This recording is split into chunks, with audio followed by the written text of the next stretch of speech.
नमस्कार दोस्तों, स्वागत है आपका हमारे गीता वाणी यूट्यूब चैनल पर। यहाँ हम आपको श्रीमद् भगवद गीता के अनमोल ज्ञान और श्री कृष्ण के प्रेरणादायक विचारों से रूबरू कराते हैं। मनुष्य को जीवन में आने वाले परिवर्तनों से घबराना नहीं चाहिए, बल्कि उन्हें यह सोचकर स्वीकार करना चाहिए कि उनके जीवन में कुछ और अच्छा होने वाला है। सबसे मुश्किल जीत खुद पर जीत होती है, लेकिन किसी को भी आपको वह महसूस कराने की इजाजत ना दें जिसके आप लायक नहीं हैं। किसी शहर में एक निर्धन परिवार रहता था। उस परिवार में पति और पत्नी सिर्फ 2 ही सदस्य थे। कच्चे घर में वह अपना गुजारा कर रहे थे। वह गरीब आदमी मजदूरी करके अपना और अपनी पत्नी का पेट पालता था। इसी तरह दोनों के जीवन की गाड़ी चल रही थी। समय के साथ उसकी पत्नी गर्भवती हो जाती है। यह सुनकर उसका पति बहुत खुश होता है। वह सोचने लगता है कि अब हमारे घर में भी एक नन्हा सा पुत्र खेला करेगा। हम उसे गोद में खिलाया करेंगे। धीरे धीरे समय गुजरता है। अब उस गरीब के घर में वह दिन भी आ जाता है जब उसकी पत्नी एक बच्चे को जन्म देने वाली थी। उसे उसका पति एक अस्पताल में भर्ती कराता है। प्रसव का समय जब निकट आता है तो इधर वह गरीब आदमी अपने होने वाले बच्चे को लेकर मन में सपने संजोता है। तब तक उसके पास यमराज का बुलावा आ जाता है। उसकी एक दुर्घटना में मृत्यु हो जाती है। शहर के कुछ लोग इधर उस आदमी का अंतिम संस्कार करते हैं, तो दूसरी तरफ उसकी स्त्री अस्पताल में अपने बच्चे को जन्म दे रही होती है। जब उस बेचारी को यह खबर मिलती है कि उसके पति की मृत्यु हो गई है, तो उसका कलेजा फट जाता है। उस बेचारी का दुनिया में सिर्फ उसका पति ही तो था।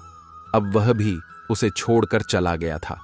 अब तो वह सिसक सिसक कर रो पड़ती है कि हे भगवान, यह तूने कैसा मेरे ऊपर दुखों का पहाड़ गिरा दिया।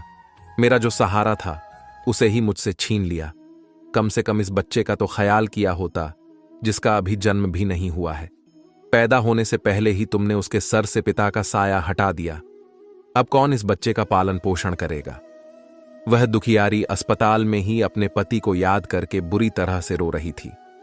उसे समझ में नहीं आ रहा था कि संतान के आने की खुशी व्यतीत करूं या पति के जाने का दुख। शहर के कुछ लोगों ने उसे समझाया, बहन, जन्म मृत्यु सब विधाता के हाथ में होता है। इसमें मनुष्य का कोई जोर नहीं चलता। यह भी कहा जाता है कि परमात्मा जो करता है अच्छा ही करता है। इसलिए जो चला गया उसका शोक छोड़िए और यह जो आया है उसके बारे में सोचिए। इधर कई तरीकों से लोग उस गरीब महिला को समझाते हैं। कुछ ही देर में उसने एक सुंदर से पुत्र को जन्म दिया। बेटे को देखकर उसका कुछ दुख हल्का होता है। वह सोचती है कि अब मैं इस पुत्र को पाल पोस कर बड़ा करूंगी, यही मेरा सहारा बनेगा। अब वह अपने बच्चे को लेकर अपने घर आ जाती है। नगर के कुछ लोगों ने उस महिला की कुछ दिन तक मदद करी, लेकिन कौन हमेशा मदद करता है। जब कुछ दिन बीते तो मददगार भी पीछे हट गए। अब वह अपने बच्चे को लेकर बिल्कुल अकेली पड़ गई। वह समझ गई थी कि दूसरों की मदद से कितने दिन तक जीवन जिया जा सकता है। यदि हमें जीना है और इस बच्चे को पालना है तो खुद जिम्मेदारी उठाना होगी, खुद कोई काम करना पड़ेगा। इस प्रकार वह महिला दूसरों के घरों में अपने लिए साफ सफाई का काम तलाश लेती है। काम करके जो पैसे मिलते थे उनसे वह अपना और अपने बच्चे का पेट पालने लगी। समय के साथ धीरे धीरे उसका पुत्र बड़ा होने लगता है। जब वह बालक 4 वर्ष का हो जाता है तो उसकी मां उसे पढ़ाने के लिए नगर के सरकारी विद्यालय में उसका दाखिला करा देती है। उसने सोचा कि मैं अपने बच्चे को पढ़ा लिखा कर इस काबिल बना दूंगी कि उसे कभी किसी के आगे हाथ ना फैलाने पड़े। दोस्त, मेहनती मनुष्य के लिए कोई लक्ष्य दूर नहीं होता। पढ़े लिखे विद्वान के लिए कोई जगह विदेश नहीं होती और मीठा बोलने वाले के लिए कोई पराया नहीं होता। अब इस प्रकार वह महिला मेहनत मजदूरी करके अपने बच्चे को पढ़ाने लगती है। बच्चा भी ठीक से समझता था कि उसके घर में केवल मां ही है। परिवार का खर्च चलाने वाला उसका पिता उसके जन्म से पहले ही चला गया है, इसलिए वह पढ़ाई भी खूब मन लगाकर करता था। धीरे धीरे बच्चे की उम्र 11 वर्ष की हो जाती है। एक दिन की बात है, वह स्त्री बहुत बीमार पड़ जाती है। उसने सोचा कोई छोटी मोटी बीमारी होगी, इसीलिए कभी उस पर ध्यान नहीं दिया।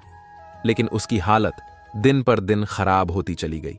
बीमार होने की वजह से वह काम पर भी नहीं जा पाती थी। घर में इतने पैसे भी नहीं थे कि कहीं अपना ठीक से इलाज करा लेती। मां को अत्यंत बीमार देखकर बेटे को बहुत चिंता होती है। वह बालक कहता है, मां, तुम चिंता मत करो, मैं तुम्हारे लिए अभी डॉक्टर के पास से दवाई लेकर आता हूं, तुम उसे खा लेना, फिर तुम जल्दी ही ठीक हो जाओगी। अपने बेटे की बात सुनकर मां की आंखें भर आती हैं। वह कहने लगी, बेटा, अब तुम्हें कहीं जाने की जरूरत नहीं है, मेरा भी अब समय आ गया है। मैं तुम्हारे पिता के पास जाना चाहती हूं, लेकिन जाने से पहले तुम मेरी एक बात हमेशा याद रखना। जब तेरा जन्म नहीं हुआ था तब तेरे पिता ने और मैंने एक सपना देखा था कि हम अपने बच्चे को पढ़ा लिखा कर इतना काबिल बना देंगे कि उसे हमारी तरह गरीबी भरी जिंदगी ना जीनी पड़े। लेकिन बेटा, मैं उस सपने को पूरा नहीं कर पाई। बेटा, मैं यदि चली भी जाऊं तो तुम अपने पिता के सपने को जरूर साकार करना। तुम ऐसा कोई काम मत करना जिससे तुम्हारे पिता का नाम खराब हो। तुम इस प्रकार से अपना जीवन जीना कि तुम्हारा नाम दूर दूर तक लोग जान जाएं। बेटा, कभी पैसे के पीछे मत भागना। पैसे के लिए तो लोग इतने नीचे गिर जाते हैं कि अपने माता पिता की इज्जत का भी ख्याल नहीं करते। तुम हमेशा अपना नाम कमाना। बेटा, हमेशा स्वाभिमानी बनकर जीना, कभी किसी के आगे अपने हाथ मत फैलाना, किसी से याचना मत करना।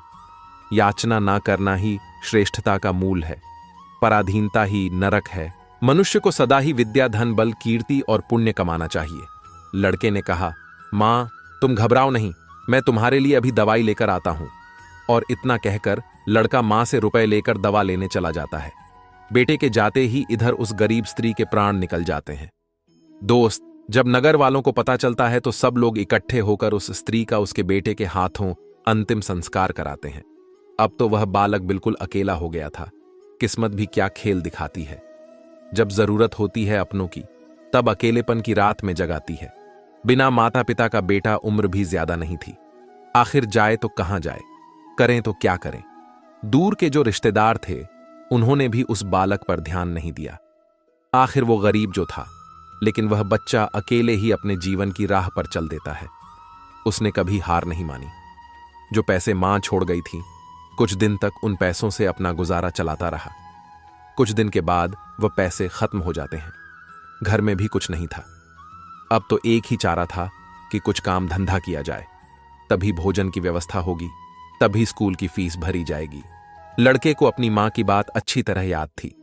उसकी मां ने कहा था कि बेटा, कितना भी बुरा वक्त आ जाए पर किसी के आगे हाथ मत फैलाना, मेहनत करके ही अपना जीवन यापन करना। लड़के को अपनी मां की यह बात अच्छी तरह याद थी, इसलिए वह कभी किसी के आगे भीख नहीं मांगता था। विद्यालय से आने के बाद वह किसी के खेतों में काम करने चला जाता, कभी किसी की चाय की दुकान पर काम कर लेता और वहां से कुछ पैसे मिलते तो अपने विद्यालय की फीस भर देता था और अपने खाने पीने की सामग्री खरीद लाता था। इस प्रकार छोटी सी आयु में वह बच्चा पढ़ाई भी करता था और मजदूरी भी करता था। धीरे धीरे कुछ साल ऐसे ही निकल जाते हैं। बच्चा अब अपने नगर से निकलकर कस्बे में पढ़ने लगता है। तब उसकी कॉपी किताबों का, विद्यालय की फीस का खर्चा बढ़ जाता है। लेकिन उस बालक ने हिम्मत नहीं हारी। रोजाना विद्यालय जाता था। वह जो भी कमाता था उसकी सारी कमाई पढ़ने लिखने में ही लग जाती थी और जो कुछ थोड़ा बहुत बचता था उससे अपना पेट भर लेता था। अगर वह कहीं कोई स्थायी काम करता तो उसकी पढ़ाई छूट जाती थी और पढ़ाई करता तो पेट भरने के लिए भी कुछ नहीं था। इसलिए साथ ही साथ वह दोनों काम करता था। विद्यालय से आकर वह इधर काम करने चला जाता था। एक दिन की बात है, वो बच्चा विद्यालय से पढ़कर घर वापस लौटा। फिर उसके बाद काम की तलाश में चला गया, लेकिन उस दिन उसे कोई काम नहीं मिला। पूरा दिन निकल गया। हारा थका शाम को घर आकर सो गया। आज कुछ काम नहीं मिला तो खाना कहां से खाता। जो पैसे थे उनसे वह पहले ही विद्यालय की फीस भर चुका था। उसकी स्थिति तो यह थी कि रोज कमाया रोज खाया। जब उस दिन उसे कोई काम नहीं मिला तो बेचारे को भूखे पेट रहना पड़ा। केवल पानी पीकर सो गए। अब सुबह भूखा ही विद्यालय चला जाता है और विद्यालय की छुट्टी के बाद जब घर आता है तो फिर किसी काम की तलाश में निकल पड़ता है। सोचता है कल नहीं मिला, लेकिन आज मुझे कोई ना कोई काम जरूर मिल जाएगा। लेकिन दुर्भाग्य ने उसका पीछा नहीं छोड़ा। उस दिन भी उसे कोई काम नहीं मिला। आज उसे फिर भूखा पेट सोना पड़ा। भूख अब उसे ज्यादा बेचैन कर रही थी। तो एक बार को उसके दिमाग में आता है कि भूखे पेट तो पड़ा भी नहीं जाता, अब तो मैं किसी से कुछ मांग कर खा लेता हूं। पर मां ने मरते वक्त उससे कहा था कि बेटा, कभी भीख मांगकर मत खाना, हमेशा कमाकर खाना। लड़का भी बड़ा स्वाभिमानी था। किसी से मांगने की उसकी हिम्मत नहीं हुई। सोचता था चाहे कुछ भी हो जाए, पर भीख मांग करके नहीं खाऊंगा। अगर मैंने भीख मांगना शुरू कर दिया तो लोग मुझे भिखारी कहने लगेंगे। भगवान ने पेट दिया है तो कहीं ना कहीं से इसके लिए भोजन भी देगा। अब लड़का उस दिन भी भूखा रहता है। सुबह जब सोकर उठता है तो भूख के मारे चक्कर आने लगते हैं। अभी उसकी उम्र ही कितनी थी, भूख की मार वह कैसे सह सकता था। कुछ बड़ा होता तो 2-4 दिन काट भी लेता। अब आज वह विद्यालय भी नहीं गया। सोचा आज मैं सुबह से ही काम पर जाता हूं, काम मिल जाएगा तो भोजन कर लूंगा, फिर अगले दिन के लिए तैयार हो जाऊंगा। अब तो काम की तलाश में वह इधर उधर भटकता है। उसकी आंखों के सामने ने अंधेरा छा रहा था। अब तो उससे चला भी नहीं जा रहा था। फिर एक पेड़ के नीचे बैठकर सोचने लगता है कि अगर इस समय मुझे भोजन नहीं मिला तो मेरे प्राण निकल जाएंगे, मुझे कुछ ना कुछ तो करना ही पड़ेगा। अब एक बार फिर से उसके मन में भीख मांगने का विचार आता है, लेकिन उसकी अंतरात्मा फिर मना कर देती है कि तू गरीब है, भिखारी नहीं, भीख मांगेगा तो फिर भीख मांगने की आदत पड़ जाएगी और तू भिखारी बन जाएगा। काफी देर तक लड़का इन्हीं प्रश्नों में उलझा रहता है। फिर उसके दिमाग में आया कि भीख मांगना अलग बात है और मदद मांगना अलग बात है। मैं किसी से भीख नहीं मांगूंगा, पर मदद तो मांग सकता हूं। भीख मांगना तो वह है जो मांगकर फिर लौटाया नहीं जाता, पर मदद मांगना वह है जो आप कभी भी लौटा सकते हो। लड़के ने सोचा कि मैं आज किसी से मदद मांग लेता हूं, जब मुझे काम मिल जाएगा तो मैं लौटा दूंगा। अब लड़का वहां से चलता है तो उसे नगर के बाहर एक बड़ा सा घर दिखाई देता है। लड़का उस द्वार पर जाकर द्वार को खटखटा है। तब घर के अंदर से एक महिला निकलती है। महिला ने द्वार पर देखा कि एक 10-11 वर्ष का बड़ा ही उदास सा मासूम सा लड़का खड़ा है। पहले तो वह महिला उस लड़के से पूछती है कि बेटा, तुमने दरवाजा क्यों बजाया, क्या कुछ काम है? लड़का दोनों हाथ जोड़कर कहता है, मां जी, मैंने दोपहर के समय आपको तकलीफ दी, इसके लिए क्षमा चाहता हूं। तब वह महिला पूछती है, बेटा क्या तुम्हें कुछ चाहिए, मैं तुम्हारी क्या मदद कर सकती हूं? वह महिला भी एक बच्चे की मां थी, इसलिए ममता का भाव उसके शब्दों में था। उस महिला के पूछने पर एक बार तो लड़के के मन में यह आया कि चलो इन मां जी से मैं कह ही देता हूं कि मैं 2-3 दिन से भूखा हूं और भोजन न मिलने के कारण बहुत परेशान हूं। लेकिन उसके स्वाभिमान ने उसे रोक लिया और वह भोजन की जगह पानी मांग बैठा। कहने लगा, मां जी, मुझे बहुत जोर की प्यास लगी थी, इसीलिए दरवाजा खटखटाया था, क्या एक गिलास पानी मिल सकता है? लेकिन वह महिला बहुत समझदार थी। उसने जब लड़के को देखा तो वह समझ गई कि बालक बहुत भूखा है। वह कहती है, बेटा तुम थोड़ी देर रुको, मैं तुम्हारे लिए पानी लेकर आती हूं। वह महिला घर के अंदर जाती है और अपनी रसोई से एक गिलास दूध और कुछ लड्डू लेकर द्वार पर आती है और दूध से भरा गिलास उस लड़के को दे देती है। लड़के ने जब गिलास पकड़ा तो उसमें दूध था। दूध को देखकर लड़का खुश हो जाता है। लड़का मन ही मन उस मां को दुआएं देने लगता है। महिला ने उसे पहले लड्डू खाने को दिए और कहा, बेटा दूध गर्म है, तुम पहले लड्डू खा लो, जब दूध ठंडा हो जाए तब पी लेना। लड़का जब उस महिला को देखता है तो उसे ऐसा लगता है जैसे उसकी ही मां उसे यह दूध पीने को दे रही है। मन ही मन सोच है, कितनी अच्छी मां है, मैंने एक गिलास पानी मांगा था और यह दूध ले आई। उसने समझ लिया कि मैं भूखा हूं। लड़का आराम से बैठकर लड्डू खाता है और दूध पीता है। तब वह स्त्री कहती है, बेटा क्या तुम्हें और कुछ चाहिए? लड़का सोचने लगता है कि इस दूध के बदले में मैं इस माता को क्या दे सकता हूं, मेरे पास तो कुछ भी नहीं है।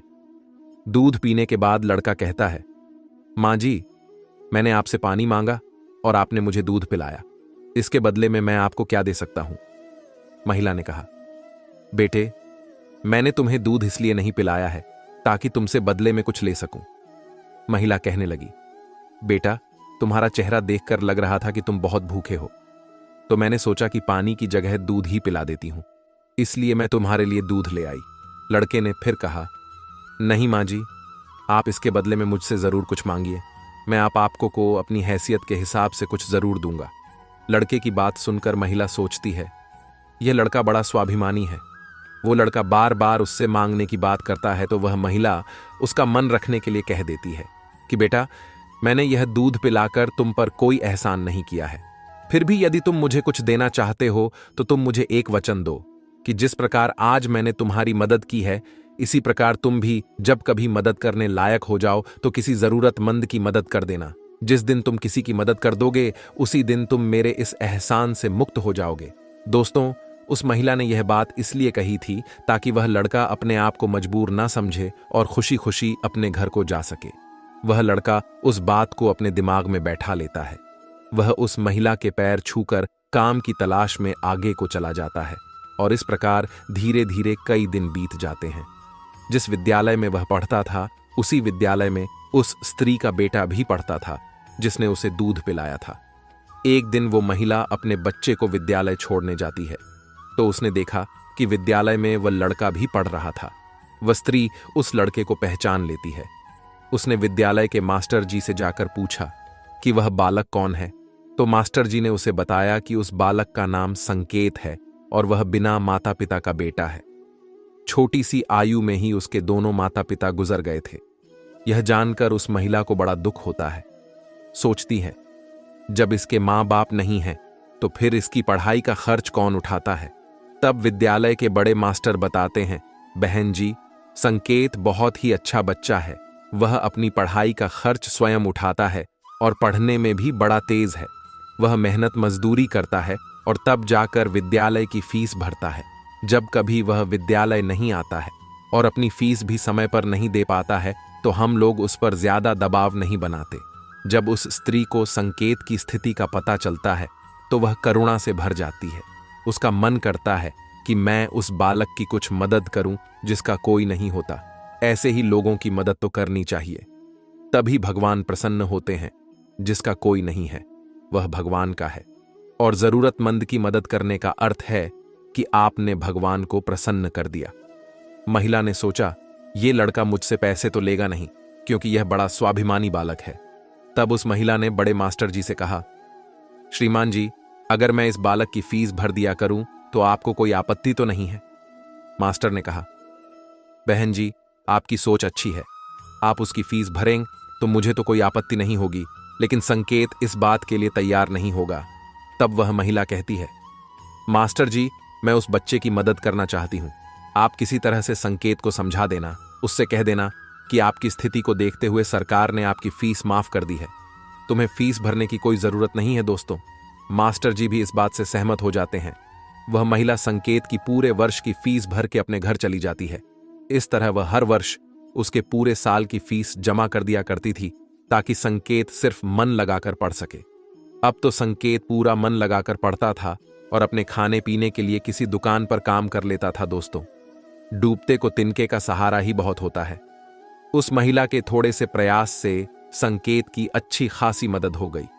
वह अब खूब मन लगाकर के पढ़ता था। इसी तरह कुछ वर्ष और बीत गए। अब आगे की पढ़ाई करने के लिए संकेत को शहर में जाना पड़ा। सोचा, शहर में रहकर मैं कोई छोटी मोटी नौकरी कर लूंगा और अपनी पढ़ाई भी करता रहूंगा। इस बात का पता उस महिला को तब चलता है जब वह उसकी फीसने के लिए विद्यालय में जाती है। वह महिला जब संकेत की फीस जमा करती है तो मास्टर जी बताते हैं, बहन जी, संकेत तो आगे की पढ़ाई करने शहर चला गया है। अब तुम्हें उसकी फीस जमा करने की कोई जरूरत नहीं है। उस महिला के पूछने पर एक बार तो लड़के के मन में यह आया कि चलो इन माँ जी से मैं कह ही देता हूं कि मैं 2-3 दिन से भूखा हूं और भोजन ना मिलने के कारण बहुत परेशान हूं। लेकिन उसके स्वाभिमान ने उसे रोक लिया और वह भोजन की जगह पानी मांग बैठा।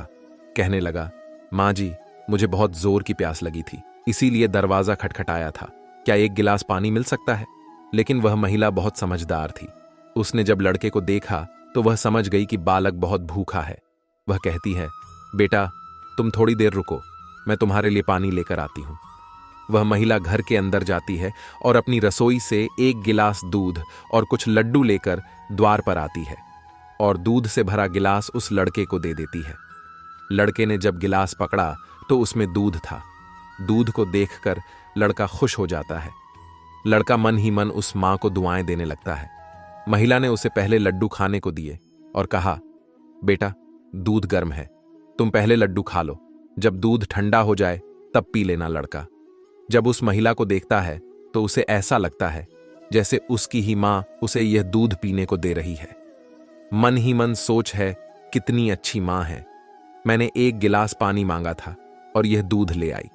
उसने समझ लिया कि मैं भूखा हूं। लड़का आराम से बैठकर लड्डू खाता है और दूध पीता है।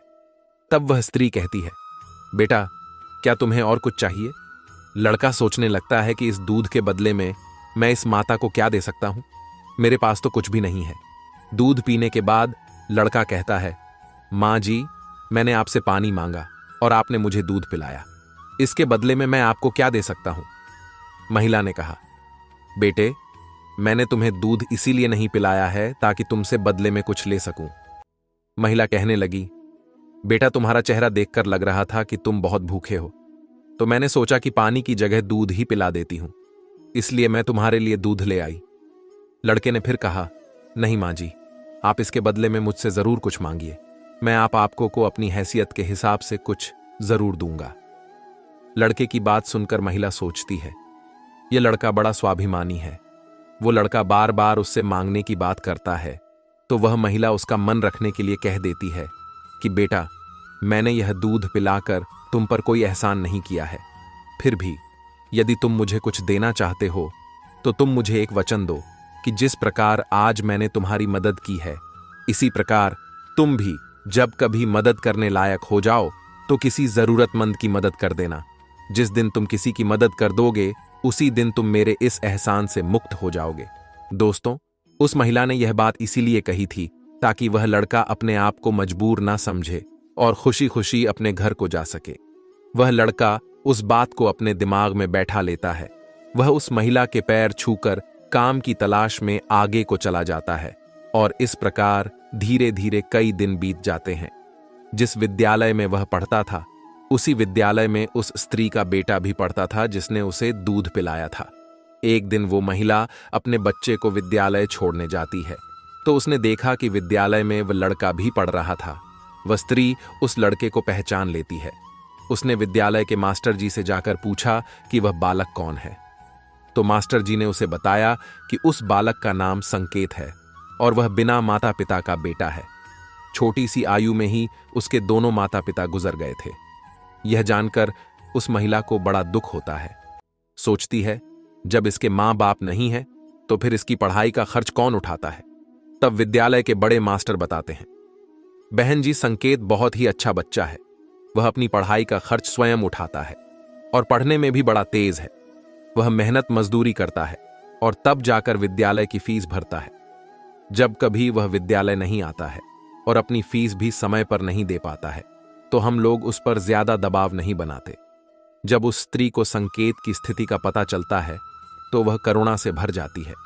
उसका मन करता है कि मैं उस बालक की कुछ मदद करूं जिसका कोई नहीं होता। ऐसे ही लोगों की मदद तो करनी चाहिए, तभी भगवान प्रसन्न होते हैं। जिसका कोई नहीं है वह भगवान का है, और जरूरतमंद की मदद करने का अर्थ है कि आपने भगवान को प्रसन्न कर दिया। महिला ने सोचा, ये लड़का मुझसे पैसे तो लेगा नहीं, क्योंकि यह बड़ा स्वाभिमानी बालक है। तब उस महिला ने बड़े मास्टर जी से कहा, श्रीमान जी, अगर मैं इस बालक की फीस भर दिया करूं तो आपको कोई आपत्ति तो नहीं है? मास्टर ने कहा, बहन जी, आपकी सोच अच्छी है। आप उसकी फीस भरेंगे तो मुझे तो कोई आपत्ति नहीं होगी, लेकिन संकेत इस बात के लिए तैयार नहीं होगा। तब वह महिला कहती है, मास्टर जी, मैं उस बच्चे की मदद करना चाहती हूं। आप किसी तरह से संकेत को समझा देना। उससे कह देना कि आपकी स्थिति को देखते हुए सरकार ने आपकी फीस माफ कर दी है। तुम्हें फीस भरने की कोई जरूरत नहीं है। दोस्तों, मास्टर जी भी इस बात से सहमत हो जाते हैं। वह महिला संकेत की पूरे वर्ष की फीस भर के अपने घर चली जाती है। इस तरह वह हर वर्ष उसके पूरे साल की फीस जमा कर दिया करती थी, ताकि संकेत सिर्फ मन लगाकर पढ़ सके। अब तो संकेत पूरा मन लगाकर पढ़ता था और अपने खाने पीने के लिए किसी दुकान पर काम कर लेता था। दोस्तों, डूबते को तिनके का सहारा ही बहुत होता है। उस महिला के थोड़े से प्रयास से संकेत की अच्छी खासी मदद हो गई। वह अब खूब मन लगा करके पढ़ता था। इसी तरह कुछ वर्ष और बीत गए। अब आगे की पढ़ाई करने के लिए संकेत को शहर में जाना पड़ा। सोचा, शहर में रहकर मैं कोई छोटी मोटी नौकरी कर लूंगा और अपनी पढ़ाई भी करता रहूंगा। इस बात का पता उस महिला को तब चलता है जब वह उसकी फीसने के लिए विद्यालय में जाती है। वह महिला जब संकेत की फीस जमा करती है तो मास्टर जी बताते हैं, बहन जी, संकेत तो आगे की पढ़ाई करने शहर चला गया है, अब तुम्हें उसकी फीस जमा करने की कोई कोई जरूरत नहीं है। उस महिला ने जब यह सुना तो सोचने लगी, कोई बात नहीं, भगवान ने मुझे उसकी मदद करने का इतना ही समय दिया होगा। हे भगवान, उस बालक पर दया दृष्टि बनाए रखना, वह जहां भी रहे खुश रहे। इस प्रकार वह स्त्री अपने घर लौट आई और अपने घर गृहस्थी की दुनिया में व्यस्त हो गई। दोस्तों, उधर संकेत शहर में जाकर अपनी पढ़ाई करने लगा। खर्चा चलाने के लिए उसने एक नौकरी तलाश कर ली। इस प्रकार 25 वर्ष बीत जाते हैं। ना तो संकेत कभी उस महिला से मिल पाता है और ना वह महिला कभी संकेत से मिलती है। उस महिला का बेटा भी अब बड़ा हो गया था। उसका बेटा एक व्यापारी बन गया था। वह स्त्री तो पहले से ही अपने घर से संपन्न थी, ऊपर से उसका बेटा व्यापार करके खूब धन कमाता था। उस मां का बेटा भी बड़ा संस्कारी था, वह भी अपनी मां को बहुत प्यार करता था। एक दिन उसकी मां बहुत बीमार पड़ जाती है।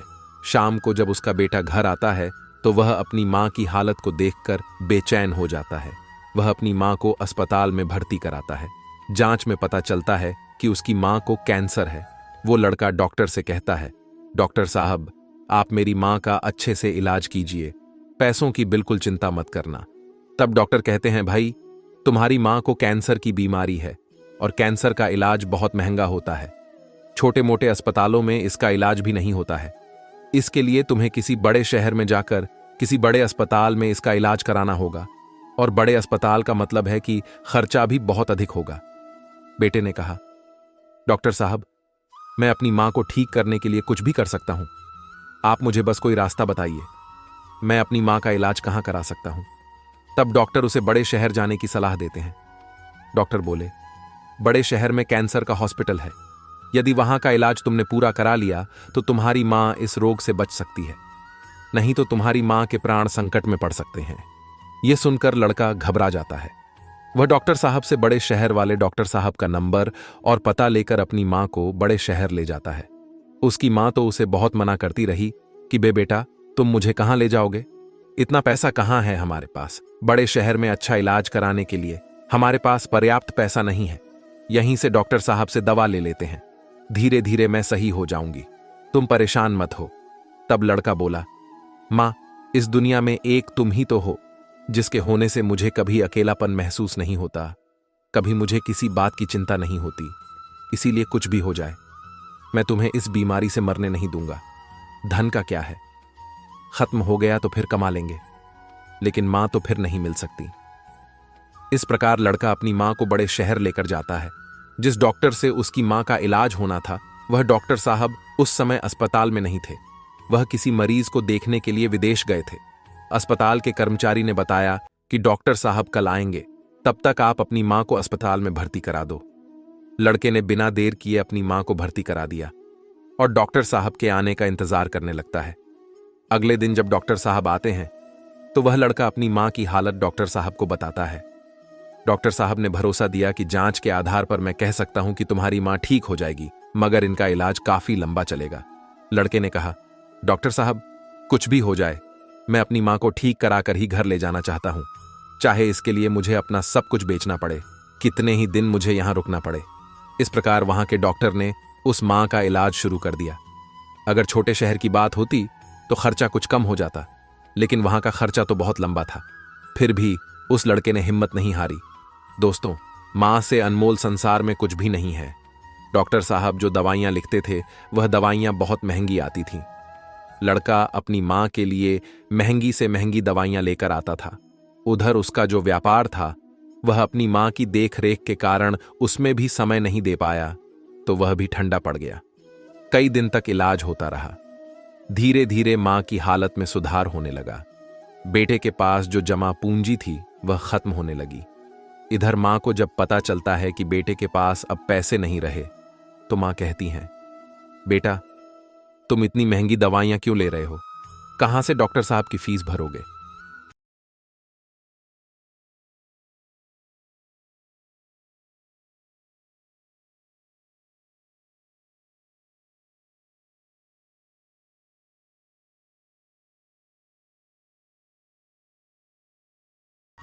वो लड़का अपनी मां का इलाज निरंतर जारी रखता है और धीरे धीरे 1 महीना बीत जाता है। वहां पर एक बात बड़ी ही विचित्र थी। उस अस्पताल का जो सबसे बड़ा डॉक्टर था, वो जब उस लड़के की मां से मिलने आता था तो काफी देर उस मां के पास बैठकर बातें किया करता था। यह देखकर मां को भी बड़ा अच्छा लगता था और वह सोचती थी कि अजीब डॉक्टर है। इतना बड़ा डॉक्टर होकर भी जिसके पास बिल्कुल भी फुर्सत नहीं है, वह मुझसे बात करने के लिए इतना समय कैसे निकाल लेता है। दोस्तों, इस प्रकार कई दिन बीत जाते हैं। एक दिन वह लड़का डॉक्टर के पास जाता है और डॉक्टर साहब से पूछता है कि डॉक्टर साहब, अभी मेरी मां का इलाज कितने दिन और चलेगा। डॉक्टर साहब उसे सारी बात बताते हैं कि भाई, आप चिंता मत करो, आपकी मां पूरी तरह से स्वस्थ हो चुकी है। मैं भी संतुष्टि के लिए एक बार जांच और करा लेता हूं। उस जांच की रिपोर्ट आ जाने दो, फिर तुम अब अपनी मां को घर ले जा सकते हो। अब तो उस मां का बेटा रिपोर्ट आने का इंतजार करने लगता है। 2 दिन के बाद रिपोर्ट आ जाती है। जब रिपोर्ट आती है तो लड़का फिर डॉक्टर से मिलने जाता है और पूछता है, डॉक्टर साहब, क्या मेरी मां ठीक हो गई?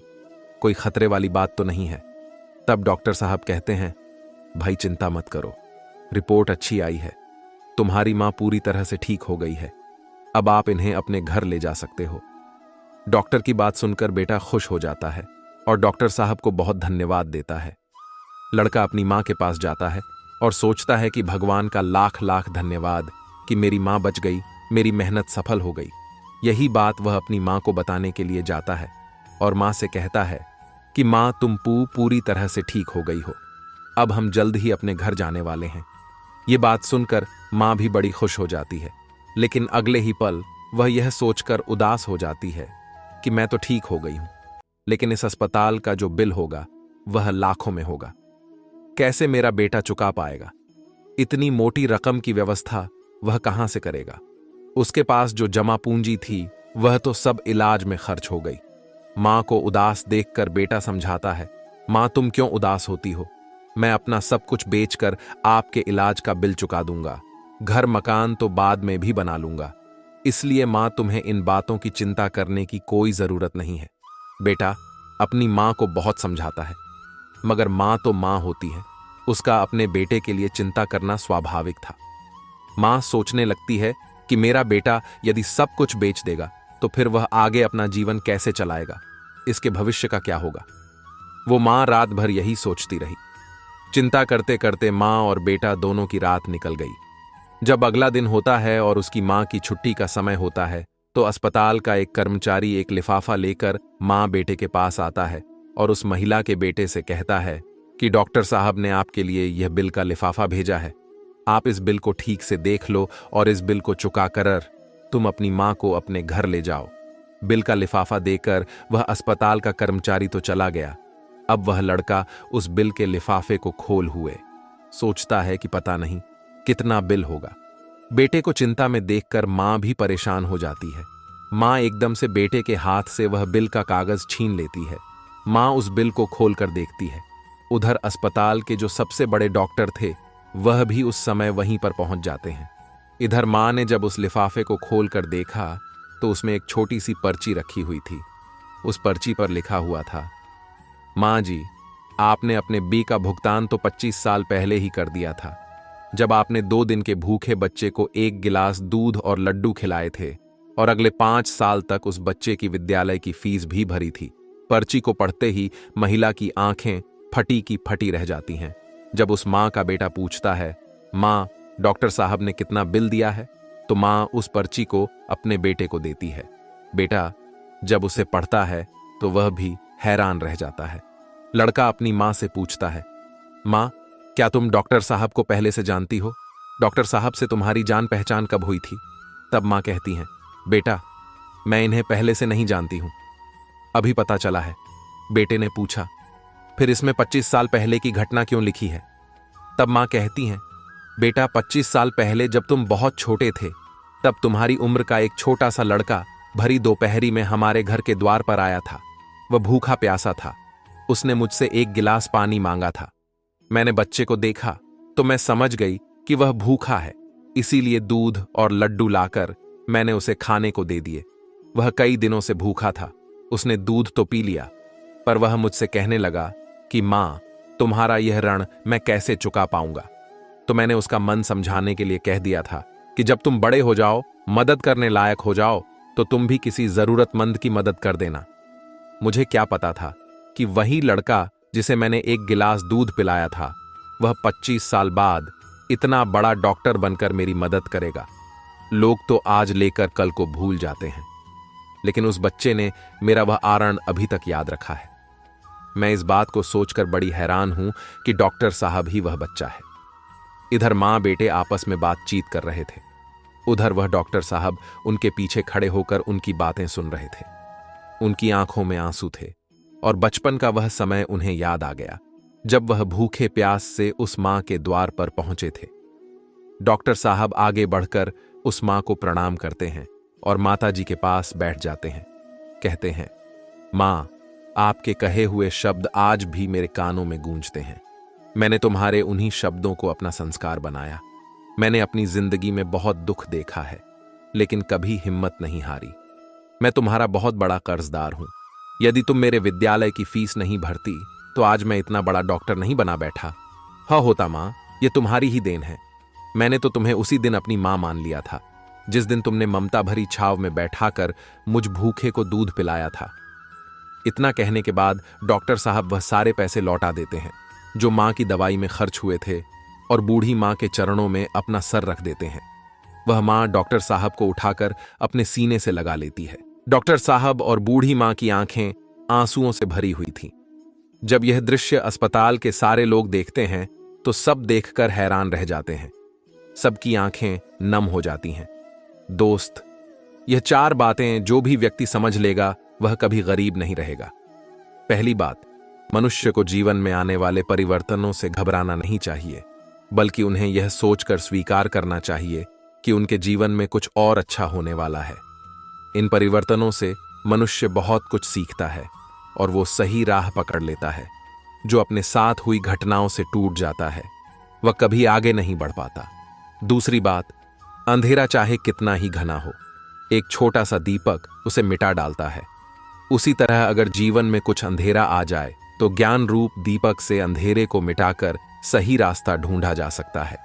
ज्ञान वो निधि है जो रंग से राजा बना देती है, भटके को सही मार्ग दिखा देती है। तीसरी बात, आप दूसरों का भला कीजिए, दूसरों पर दया करिए। तुम्हारा भला अपने आप होता चला जाएगा। आपको अपने जीवन में अगर किसी की मदद करने का सौभाग्य मिले तो जरूर करना कहते हैं। डूबते को तिनके का सहारा बहुत होता है। आपकी छोटी सी मदद से किसी का जीवन ही बदल सकता है। आपका छोटा सा योगदान किसी के लिए वरदान भी हो सकता है। मुसीबत पड़े तो घबराना मत। जब एक रास्ता बंद होता है तो 10 खुल जाते हैं। जीवन में निखार तभी आता है जब मनुष्य दुख और मुसीबत की भट्टी में तपता है। कष्ट सहन करने के बाद ही मनुष्य को अनुभव मिलता है और यह अनुभव बहुत काम आता है। चौथी बात, मनुष्य के दिन चाहे कैसे भी हो, चाहे कितनी भी कठिनाइयां उसके जीवन में आए, परंतु उसे कभी भीख मांगकर खाना नहीं चाहिए। भीख मांगकर खाने वाला अपनी ही नजरों में गिर जाता है और जब वह भीख मांगकर खाता है तो उसकी आदत हो जाती है बिना मेहनत किए खाने की। इसलिए मनुष्य को हमेशा मेहनत करके ही खाना चाहिए, तभी मनुष्य सफल और आत्मनिर्भर बनता है। किसी को मदद की जरूरत हो तो आप सबसे पहले उसकी मदद करें, लेकिन अगर आपको मदद की जरूरत हो तो आपको किसी से मदद मांगने की जरूरत ना हो। आप खुद ही अपनी मदद करने की काबिलियत रखें। आत्मसम्मान आपकी आवाज है, इसे बुलंद रखें। दूसरों पर ध्यान देने से बेहतर है खुद में रहो, खुद को समझो और आगे बढ़ो। आत्मसम्मान एक ऐसा कवच है जिसे कोई आपसे छीन नहीं सकता। जो कोई खुद से प्यार नहीं कर सकता वह किसी और से भी प्यार करने के लायक नहीं। उसकी इज्जत कभी मत करो। जो आपकी इज्जत की कदर न करे उसे अहंकार मत समझना, उसे आत्मसम्मान कहते हैं। अगर आपको अपने सम्मान की कोई फिक्र नहीं तो दूसरों को दोष देना बेकार है। किसी भी चीज के लिए अपनी अहमियत को कम मत समझो, क्योंकि आत्मसम्मान से बड़ा और कुछ नहीं है। अगर आप चाहते हो दुनिया आपकी इज्जत करे तो सबसे पहले आपको अपनी इज्जत करनी होगी। जब आत्मसम्मान की बात होती है तो दोस्त को छोड़ना कोई बड़ी बात नहीं है। अगर कोई आपका अपमान करे तो उसका भी शुक्रिया अदा करें, क्योंकि वह इंसान आपको आपकी जिंदगी की सच्चाई बता रहा है। ज्यादातर लोग उन चीजों की कदर नहीं करते जो उन्हें आसानी से मिली हो, लेकिन खो देने के बाद पछताते हैं। आत्मसम्मान हो तो ऐसा हो कि अगर सम्मान उन लोगों का करना चाहिए जो सब लोगों का सम्मान करना जानते हो, ना कि हर वक्त बस सबका अपमान करना पसंद करते हो। अपने आत्मसम्मान के लिए दूसरों के आत्मसम्मान को कम मत समझना। अपनी काबिलियत को इतना तराश हो कि अपमान की कोई गुंजाइश ही ना रहे। दूसरों के लिए कभी अपने उसूलों के साथ समझौता ना करें। अपने आत्मसम्मान की सुरक्षा खुद करें। किसी को भी इतनी इजाजत ना दे कि वह आपका अपमान करे, वह भी सिर्फ इस वजह से कि आप उनसे प्यार करते हैं।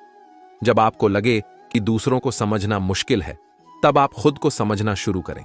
दूसरों की भावनाओं का अपमान करते वक्त इतना याद रखें कि जो चीज आपके लिए कुछ नहीं, वह दूसरों के लिए बहुत कुछ हो सकती है। कमी अगर अपने आप में हो तो दूसरों को दोष देकर कोई फायदा नहीं। बस एक बार खुद को समझना शुरू कर दो, किस्मत आपको संवारना शुरू कर देगी। भरोसा करो कि जो काम तुम कर रहे हो वह सबसे अच्छा कर रहे हो। भरोसा करो, आपका काम कमाल ही होगा। ख्वाहिश नहीं है कि हर कोई तारीफ करे, लेकिन कोशिश यही है कि कोई अपमान ना करे। उम्र में हम तभी बड़े हो जाते हैं जब इज्जत हमें प्यार से ज्यादा प्यारी लगने लगती है। इज्जत और तारीफ मांगने से नहीं, कमाने से मिलती है। अमीर हो या गरीब, आत्मसम्मान पाने का हक सभी का होता है। हर किसी के सामने झुकना सही नहीं होता, और जो नजरअंदाज करें उसके पास रुकना सही नहीं होता। रिश्ते वही होते हैं जहां समझ होती है, समझौते नहीं। जिंदगी में कुछ ऐसा जरूर कर लेना चाहिए कि अगर किसी को मदद की जरूरत हो तो उसको आप ही याद आओ। अपने काम खुद करना सीख लो। अपनी जिम्मेदारियों को पहचानना सीख लाए, क्योंकि दुनिया भी उसी का सम्मान करना पसंद करती है जो दूसरों के दम पर नहीं, अपने दम पर चलना जानते। अगर सम्मान पाने की ख्वाहिश है तो पहले सम्मान कमाना सीखो। लोगों को उतना ही बोलो जितना सुनने की हिम्मत रखो। सिर्फ बोलने की हिम्मत नहीं होनी चाहिए, सुनने की भी हिम्मत होनी चाहिए।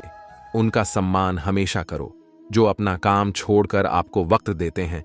खुद को इतना बेहतर बनाओ कि जो लोग आपका अपमान करते थे वो लोग आपका सम्मान करने के लिए मजबूर हो जाएं। आत्मसम्मान की ख्वाहिश रखना अच्छा बात, लेकिन इसको कमाना उतना ही जरूरी है। दुनिया को जानने से बेहतर है खुद को जाने। जब आप खुद को जानना शुरू कर दोगे, दुनिया आपको मानना शुरू कर देगी। हम भी दरिया हैं, हमें अपना हुनर मालूम है, जिस तरफ भी चल पड़ेंगे रास्ता हो जाएगा। इतना भरोसा रखिए अपने ऊपर, इतना आत्मविश्वास रखिए अपने आप पर कि यह नहीं तो कुछ और करेंगे, वह नहीं तो कुछ और करेंगे, लेकिन कुछ ना कुछ अच्छा जरूर कर लेंगे। मुसीबत आए तो निर्भय होकर सामना करो। मत भूलना कि विपरीत परिस्थितियों में ही हमारा सर्वश्रेष्ठ बाहर निकलता है। याद रखना कि पतंग हवा के विपरीत ही उड़ती है। मत भूलना कि जब कोई रास्ता नहीं होता तभी बहुत से रास्ते होते हैं। बशर्ते हमें खुद पर विश्वास हो, अपनी क्षमता पर भरोसा हो। मौन रहना बहुत अच्छी बात है, पर यह पता होना चाहिए कि कब मौन रहना है और कब नहीं। ऐसा मौन सही नहीं जो आपके व्यक्तित्व पर प्रश्न चिन्ह लगा दे। पसंदीदा चीज का मिल जाना भी इम्तिहान है और खो जाना भी इम्तिहान है। याद रखना कि इंसान को हमेशा उसकी पसंदीदा चीजों के जरिए ही आजमाया जाता है। ऐसे इंसान से दूर ही रहना जो आपके साथ रहकर बस अपना काम निकालना जानता हो। इस दुनिया में सबसे वजनदार चीज है मतलब, जिसके निकलते ही बड़े से बड़ा रिश्ता भी हल्का हो जाता है। दुष्टों की भलाई कभी नहीं करनी चाहिए। बिच्छू से आप प्यार भी करेंगे तो भी वह डंक ही मारेगा। क्यों भरोसा करते हो तुम गैरों पर जब तुम्हें चलना है अपने ही पैरों पर? अगर जीवन में शांति पाना चाहते हो तो सबसे पहले आप अपने मन को शांत करो। तुम परवाह करना छोड़ दो, लोग तुम्हें तकलीफ देना छोड़ देंगे। जो लोग दिल के सच्चे होते हैं, जिंदगी उनका इम्तिहान सबसे ज्यादा लेती है। यहां जिंदगी का कोई भरोसा ही नहीं और तुम लोगों से उम्मीद लगाकर बैठे हो। लोग जब पूछते हैं कि आप कौन सा काम करते हैं तो असल में वह हिसाब लगाते हैं कि आपको इज्जत कितनी देनी है। रास्ते कैसे भी हो, बस आपको पता होना चाहिए कि जाना कहां है। इंसान को मरने से डर नहीं लगता, बल्कि मर मर के जीने से डर लगता है। संघर्ष थका जरूर देता है, लेकिन हमें बाहर से सुंदर और अंदर से मजबूत बनाता है। जिम्मेदारियों की एक खास बात होती है, यह आपको बिगड़ने नहीं देती। किसी का हाथ तभी पकड़ना जब उसका साथ जिंदगी भर निभा सको। जिन्हें ज्ञान है उन्हें घमंड कैसा, और जिन्हें घमंड है उन्हें ज्ञान कैसा। अगर कोई आपको बुरा कहे तो दिल पर मत लेना, क्योंकि इस दुनिया में ऐसा कोई नहीं है जिसे सब अच्छा कहे। इतने समझदार बनो कि लोगों को माफ करो, लेकिन इतने बेवकूफ मत बनना कि धोखा देने वालों पर दोबारा विश्वास करने लगो। जब कोई समझे नहीं तो उसे समझाने की जरूरत ही क्या। जब कोई माने नहीं तो उसे मनाने की जरूरत ही क्या। जिन रिश्तों में एक दूसरे की फीलिंग्स की रिस्पेक्ट ही नहीं, तो उन रिश्तों को जबरदस्ती खींचने की जरूरत ही क्या। जीत किसके लिए और हार किसके लिए। जिंदगी भर की ये टकरार किसके लिए। जो भी आया है वह जाएगा। एक दिन फिर इंसान को इतना अहंकार किसके लिए। वक्त रहते ही खुद को बदल लेने में भलाई है, क्योंकि अगर वक्त ने बदला तो बहुत तकलीफ होगी। आप नेक काम करते रहिए, कोई आपका सम्मान करे या ना करे, लेकिन आपकी अंतरात्मा सदा आपका सम्मान करेगी। जब गिराने वाले अपने हो तो संभलने में बहुत समय लगता है। होना एक दिन सबका हिसाब है, क्योंकि जिंदगी कर्मों से लिखी किताब है। अकेले खड़े होने का साहस रखो। ये दुनिया सिर्फ ज्ञान देती है, साथ नहीं। किसी का सरल स्वभाव उसकी कमजोरी नहीं, बल्कि उसके मां बाप का दिया हुआ संस्कार होता है। जिन्होंने आपको कष्ट दिया है, कष्ट तो उन्हें भी मिलेगा, और विश्वास रखना आपको यह देखने का मौका भी मिलेगा। अकेले रहना बहुत सही है, बजाय उन लोगों के साथ रहने के जो आपकी कदर नहीं करते। उम्मीद जिंदा रखिए। देखना, आज हंसने वाले कल तालियां बजाएंगे। आपकी जिंदगी में तब तक कुछ नहीं बदलेगा जब तक आप खुद को नहीं बदलो। कोई आपका साथ नहीं देगा। यहां आपको लड़ना भी खुद है और संभलना भी खुद है। आप जितना डरो, लोग आपको उतना ही डराए। अगर आप हिम्मत करोगे तो बड़े बड़े भी आपके आगे सर झुकाएंगे। जिंदगी में अगर खुश रहना है तो पहले उन्हें भूल जाओ जो तुम्हें भूल गए हैं। अगर किसी के स्वाभिमान पर बार बार चोट पहुंचाई जाए तो रिश्ता कितना ही प्यारा क्यों ना हो, आखिर में टूट ही जाता है। बेहतरीन इंसान अपनी सच्ची बातों से जाना जाता है, क्योंकि अच्छी बातें तो दीवारों पर भी लिखी होती हैं। बाहर से शांत दिखने के लिए अंदर से बहुत लड़ना पड़ता है। आप उनके लिए जीना सीखो जो आपके लिए मरने को भी तैयार है। दिल बड़ा होना चाहिए। बातें तो सब बड़ी बड़ी कर लेते हैं। खोई हुई चीज को याद मत करो, और जो मिला है उसे बर्बाद मत करो। मजबूत से मजबूत लोहा भी टूट जाता है। अगर कई झूठे ठे हों तो सच्चा टूट जाता है। जिद है तो जिद ही सही, क्योंकि आत्मसम्मान से बड़ा कुछ भी नहीं। जो लोग अंदर से मर जाते हैं, अक्सर वही लोग दूसरों को जीना सिखाते हैं। खुद पर विश्वास होना चाहिए। जिंदगी तो कहीं से भी शुरू हो सकती है।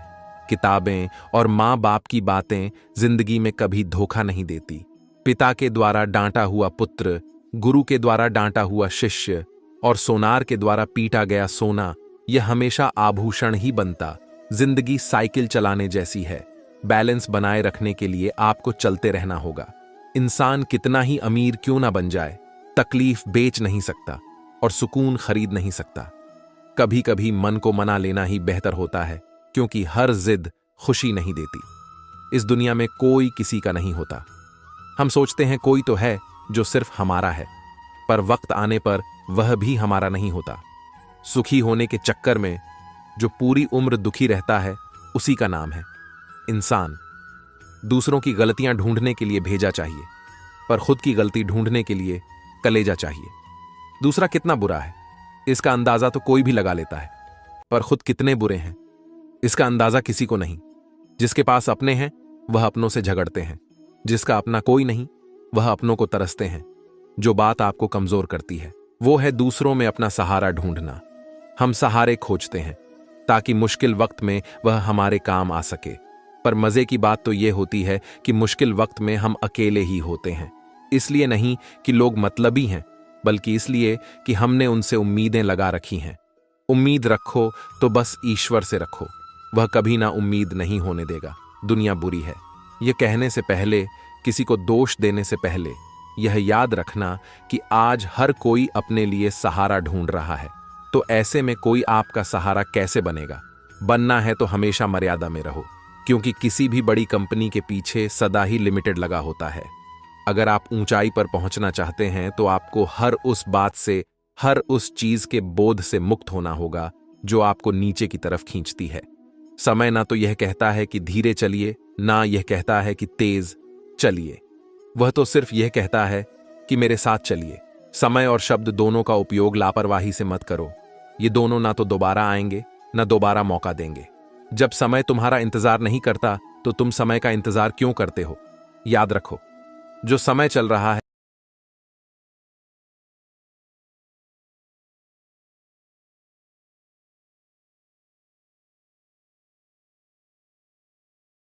हिम्मत याद रखना कि जिंदगी खेलती भी उसी के साथ है जो खिलाड़ी बेहतरीन होता है। सही करने की हिम्मत उसी में होती है जो गलती से नहीं डरते।